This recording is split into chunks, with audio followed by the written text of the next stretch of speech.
આજે આપણે સાયન્સની એક્ટિવિટીની અંદર ઘર્ષણ બળ વિશે જોઈએ. પદાર્થની ગતિનો વિરોધ કરતું અને ગતિની વિરુદ્ધ દિશામાં લાગતું બળ જેને આપણે ઘર્ષણ બળ કહીએ છીએ.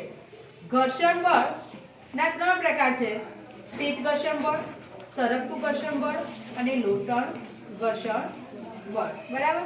તો એની અંદર આપણે લોટણ ઘર્ષણ માટે આજે એક પ્રવૃત્તિ જોઈએ. આ પ્રવૃત્તિ કરવા માટે આપણે બોલ પેનનો શું કરીશું? ઉપયોગ કરીશું. આ બોલ પેનનો આકાર તમે જોઈ શકો છો, કેવો છે? નળાકાર જેવો આકાર છે. બરાબર. આ બોલ પેનોને આપણે એકબીજાને શું ગોઠવી દઈએ? સમાંતર ગોઠવી દઈએ.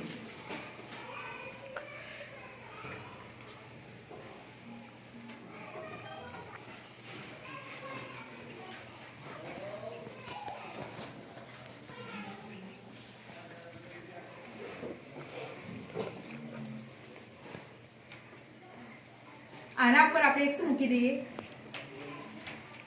નોટબુક મૂકીએ.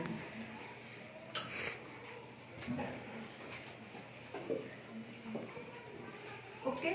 આ નોટબુક ને હવે આપણે શું મારીએ? થોડો ધક્કો મારીએ. તો તમે જોઈ શકો પુસ્તક શું આવ્યું? ગતિમાં. એટલે કે પુસ્તકને જ્યારે ધક્કો મારવામાં આવે છે ત્યારે એની નીચે રહેલી બોલ પેન જે નળાકાર સ્વરૂપે હતી એ શું થાય છે? નીચેથી ગબડે છે.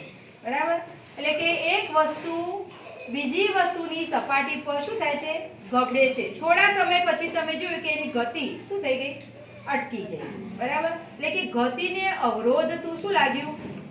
બળ લાગ્યું. આ ગતિને અવરોધતું એ જે બળ લાગ્યું એ બળને આપણે કયું બળ કહીએ છીએ? લોટણ ઘર્ષણ બળ.